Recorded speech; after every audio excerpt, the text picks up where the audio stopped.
এখানে শুধু সুফিবাদ প্রচার করা হয়। লাইক দিন, শেয়ার করুন। বিসমিল্লাহির রহমানির রহিম। আসসালামু আলাইকুম ওয়া রাহমাতুল্লাহি ওয়া বারাকাতুহু। নূরে মুহাম্মাদি ও মারিফাতের মহাসমুদ্রে ডুব দিয়ে আজ আমরা এমন এক চরম সত্য উন্মোচন করতে যাচ্ছি যা সাধারণের চশমায় ধরা পড়ে না। সুফিতত্ত্ব ও মারিফাতের সুগভীর জগতে ইনসানে কামেল বা মানবদেহের আধ্যাত্মিক রহস্যর এক অনন্য অধ্যায় আজ আমরা আলোচনা করব। সুফি মতে মানব দেহে, বিশেষ করে নারী দেহে, যা সুফি তত্ত্বে খোদার সিফাত বা রূপের এক পরম প্রকাশ। 14টি আধ্যাত্মিক সেজদার হুকুম, বিধান এবং গোপন রহস্য নিয়ে শ্রদ্ধেয় শ্রোতা ও দর্শক মণ্ডলী, আজকের এই গভীর আধ্যাত্মিক আলোচনাটি শুরু থেকে শেষ পর্যন্ত কোনো অংশ না কেটে গভীর মনোযোগ দিয়ে দেখুন এবং অনুধাবন করুন। আজকের এই বিশেষ মজলিসে আপনাদের সামনে আলোচক হিসেবে উপস্থিত আছি আমি জাহিদ সরকার আল চিস্তি নিজামী, পীর কেবলা চিস্তিয়া দরবার শরীফ। আসুন গভীর মনোযোগের সাথে আমরা এই আধ্যাত্মিক মারিফাতি রহস্যের জগতে পাড়ি দেই। আল্লাহ তাআলা মানুষকে সৃষ্টি করেছেন তার নিজের রূপের বা সিফাতের এক পরম আয়না হিসেবে। মানব দেহই হলো সমস্ত সৃষ্টির সার সংক্ষেপ। পবিত্র কোরআনে ইরশাদ করা হয়েছে, আমি যখন তাকে সুটম করব এবং তাতে আমার রূহ ফুঁকে দেব। সূরা আল হিজর আয়াত নাম্বার 29। অর্থাৎ মানব দেহে খোদার নূরের বসবাস করার কারণেই এই দেহ পরম সম্মানের অধিকারী। সুলতানুল আরেফিন হযরত জালালউদ্দিন রুমি রহমাতুল্লাহি আলাইহি তার মুসনবী শরীফে বলেছেন, নারী কেবল পুরুষের ভোগ বা আনন্দের বস্তু নয়, সে তো স্রষ্টার আলোর এক পরম বিকাশ। সে যেন এক সৃষ্টিকর্তা, কেবল সৃষ্টি বস্তু নয়। সুফি গবেষকদের মতে মানব দেহে এমন 14টি বিশেষ স্থান বা আধ্যাত্মিক কেন্দ্র রয়েছে, যেখানে আল্লাহর কুদরত ও মহিমা প্রতিনিয়ত কুনিশ বা সিজদারত অবস্থায় থাকে। শরীয়তের সিজদা কেবল কপাল মাটিতে ঠেকানো, কিন্তু মারিফাতের সিজদা হলো পরমাত্মার কাছে আত্মার সম্পূর্ণ আত্মসমর্পণ। নারী দেহে আল্লাহর জামাল বা সৌন্দর্য সিফাত পূর্ণরূপে প্রকাশ পাওয়ার কারণে আধ্যাত্মিক সিজদার হুকুম আরো রহস্যময়। পবিত্র কোরআনে বলা হয়েছে, হে ঈমানদারগণ, তোমরা রুকু করো, সিজদা করো এবং তোমাদের রবের ইবাদত করো। সূরা আল হজ আয়াত নাম্বার 77। সুফিগণ এই সিজদাকে বাহিক ও অভ্যন্তরীণ উভয় অর্থেই গ্রহণ করেন। রাসূল পাক সাল্লাল্লাহু আলাইহি সাল্লাম ইরশাদ করেছেন, আমি আমার রবের সুরতে মানুষকে সৃষ্টি হতে দেখেছি। এই সুরত বা রূপের গোপন হাকিকতি হলো দেহের বিভিন্ন স্থানে আল্লাহর নূরের সিজদা বা বিনম্র প্রকাশ। হযরত মনসুর হাল্লাজ এবং ইবনুল আরাবি রহমাতুল্লাহি আলাইহির মতে মানুষের দিল এবং দেহ হলো আসল কাবা। এই দেহের 14টি স্থানে নূরে তাজাল্লি বা আল্লাহর আলো পতিত হয়। সুফি মতে দেহের 14টি সিজদার স্থান নারী ও পুরুষ উভয়ের মাঝেই সুপ্ত থাকে, তবে নারী দেহে তা মায়াবী ও সৃষ্টিশীল ক্ষমতার কারণে আরো বেশি সংবেদনশীল। বাহিক শরীয়তের সিজদা 14টি, পবিত্র কোরআনের 14টি ওয়াজিব সিজদার মতো, আর বাতিনি বা ভিতরের জগতের সিজদাও 14টি, যা দেহের অঙ্গ প্রত্যঙ্গের সাথে জড়িত। মানব দেহের প্রতিটি অঙ্গে নূরে মুহাম্মাদির কণা বিদ্যমান। এই কণাগুলো যখন আল্লাহর প্রেমে উদ্দোলিত হয়, তখন দেহ নিজেই এক জীবন্ত সেজদায় পরিণত হয়। মানব দেহের প্রথম ও প্রধান সিজদার স্থান হলো কল্প বা হৃদয়। এখানে আল্লাহর আরশ অবস্থিত। ওলিয়া উলিয়াদের মতে কল্প সর্বদা আল্লাহর জিকিরে সিজদারত থাকে। দ্বিতীয় সিজদার স্থান আত্মা বা রুহের মাকাম। এটি সর্বদা আল্লাহর জামাল বা সৌন্দর্যের দিকে ফুঁকে থাকে।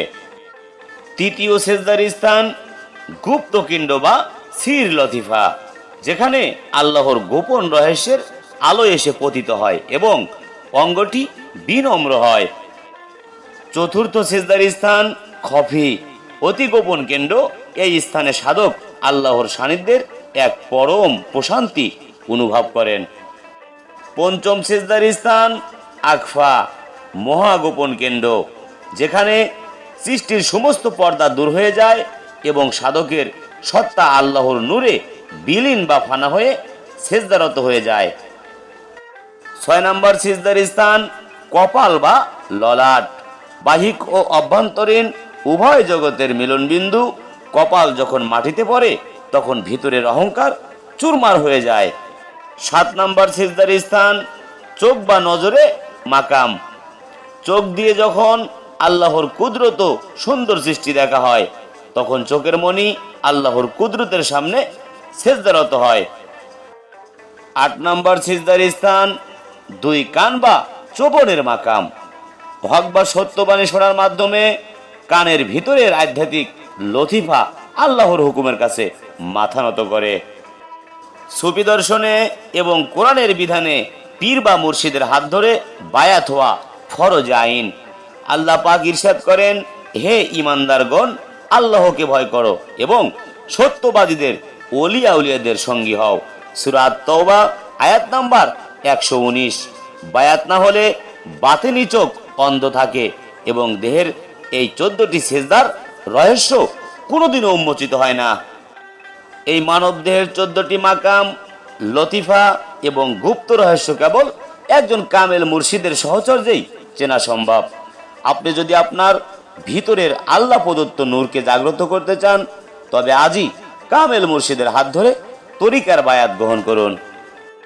ইমাম গাজ্জালী রহমাতুল্লাহি আলাইহির অমর সৃষ্টি কিমিয়ায়ে সাদাত বা সৌভাগ্যের পরশমণি, এই বইটি পড়ার জন্য আপনাদের বিশেষ আহ্বান জানাচ্ছি। এই বইটিতে মানব দেহের হাকিকত, নফসের সাথে যুদ্ধ এবং আধ্যাত্মিক উন্নতির গোপন কিমিয়া বা রসায়ন বিস্তারিতভাবে বর্ণনা করা হয়েছে। আমাদের কাছে এই বইটি সহ সুফিবাদের সকল প্রকার মূল্যবান বই খুব সুলভ মূল্যে পাওয়া যায়। হযরত খাজা মাইনুদ্দিন চিশতি রহমাতুল্লাহি আলাইহির প্রেম ও মানবতার বাণী ছড়িয়ে দিতে চিশতিয়া তরিকার উন্নয়ন ও সুফি সেবা ফাউন্ডেশন নিরলস কাজ করে যাচ্ছে।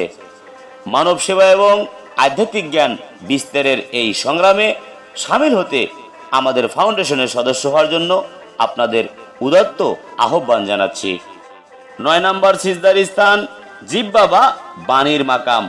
জিহ্বা দিয়ে যখন জিকির এবং সত্যবাণী প্রকাশ পায় তখন জিহ্বার আধ্যাত্মিক সত্তা আল্লাহর মহিমার কাছে সিজদা করে। 10 নম্বর সিজদার স্থান 2 হাত বা দানের মাকাম। আল্লাহর রাস্তায় দান এবং সেবার জন্য যখন হাত প্রসারিত হয় তখন হাতের বাতিনি রূপ আল্লাহর রহমতের চাদরে সিজদারত হয়। 11 নম্বর সিজদার স্থান নাভিমূল বা নফসের কেন্দ্র। সুফি সাধনায় নাভিমূল অত্যন্ত গুরুত্বপূর্ণ। একে নফসের কামভাব দমনের কেন্দ্র বলা হয়। একে পবিত্র করার মাধ্যমে নফস আল্লাহর হুকুমের অধীন বা সিজদারত হয়।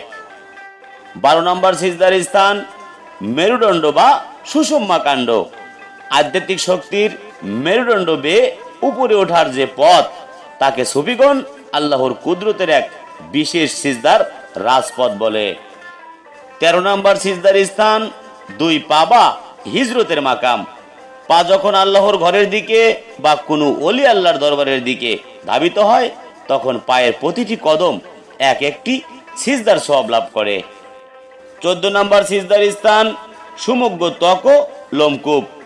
সাধকের যখন জিকির জারি হয় তখন শরীরের প্রতিটি লোমকূপ আল্লাহর ভয়েও প্রেমে থর থর করে কাঁপে এবং সেজদায় লুটিয়ে পড়ে। হযরত ইবনুল আরাবী রহমাতুল্লাহি আলাইহি তার ফুসুসুল হিকাম গ্রন্থে লিখেছেন, নারী দেহের সৃষ্টিশীল ক্ষমতা আল্লাহর খালেক বা সৃষ্টিকর্তা সিফাতের খুব কাছাকাছি। তাই নারী দেহের আধ্যাত্মিক সিজদার স্থানগুলো অত্যন্ত মর্যাদাপূর্ণ। পবিত্র কোরআন শরীফে যেমন 14টি সিজদা মানুষকে আল্লাহর হুকুমের বাধ্য করে, ঠিক তেমনি দেহের এই 14টি স্থান জাগ্রত হলে মানুষ ইনসানে কামেল বা পূর্ণাঙ্গ মানুষে পরিণত হয়। চিশতিয়া তরিকার বুজুর্গণ এই 14টি কেন্দ্রকে জাগ্রত করার জন্য বিশেষ জিকির এবং মোরাকাবার শিক্ষা দিয়ে গেছেন। দেহের সিজদার স্থানগুলো যখন আল্লাহর প্রেমে মগ্ন হয় তখন নফস শান্ত হয়ে যায় এবং আল্লাহর সন্তুষ্ট অর্জন করে।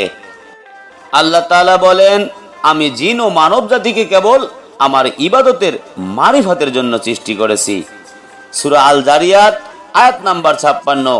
এই 14টি সিজদার রহস্য জানাই হলো প্রকৃত ইবাদত। দেহ আমাদের নয়, এটি আল্লাহর আমানত।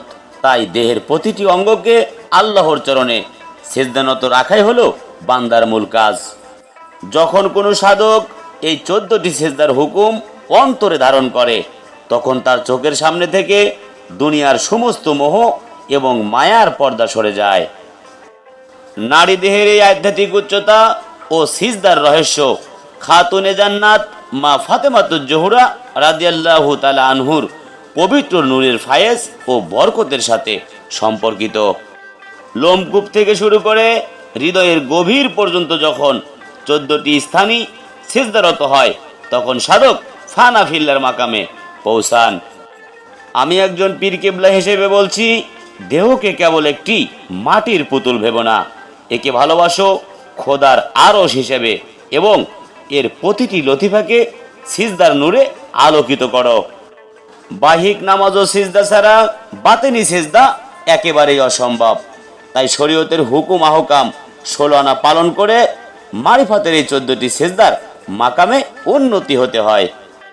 আজকের এই ফিতনার যুগে আত্মশুদ্ধি ও দেহের বাতেনি রহস্য জানা ছাড়া ঈমান বাঁচানো কঠিন। আমরা জানলাম কিভাবে নারী দেহের 14টি আধ্যাত্মিক কেন্দ্র আল্লাহর কুদরতের সামনে সর্বদা সিজদারত থাকে এবং কিভাবে মুর্শিদের ওসিলায় তা জাগ্রত করা যায়। এতক্ষণ গভীর মনোযোগ দিয়ে এই নুরানি আলোচনা শোনার জন্য আপনাদের অন্তরের অন্তরস্থল থেকে মোবারকবাদ জানাচ্ছি। আল্লাহ পাক আপনাদের সবাইকে চিশতিয়া তরিকার ফায়েজ নসিব করুন। প্রিয় দ্বীনী ভাই ও বোনেরা, মারিফাত, তরিকত এবং সুফিবাদের এমন জটিল ও গোপন রহস্যের সত্য উন্মোচনকারী আলোচনা নিয়মিত পেতে এক্ষুনি আমাদের ইউটিউব চ্যানেলটি সাবস্ক্রাইব করুন, লাইক, কমেন্ট এবং শেয়ার করে এই হকের বাণী বিশ্বময় ছড়িয়ে দিন। মহান আল্লাহ তাআলা আমাদের সবাইকে তরিকার আলোয় জীবন গড়ার তৌফিক দান করুন। আমিন। আসসালামু আলাইকুম ওয়া রাহমাতুল্লাহি ওয়া বারাকাতুহু। সবাই ভালো থাকবেন, সুস্থ থাকবেন। হয়তো আবারও নতুন কোনো আলোচনা নিয়ে আমি আপনাদের সামনে আবারও হাজির হব। খোদা হাফেজ। জয় গুরু, জয় হোক পাক পাঞ্জাতন আহলে বায়াত বিশ্ব মানবতার।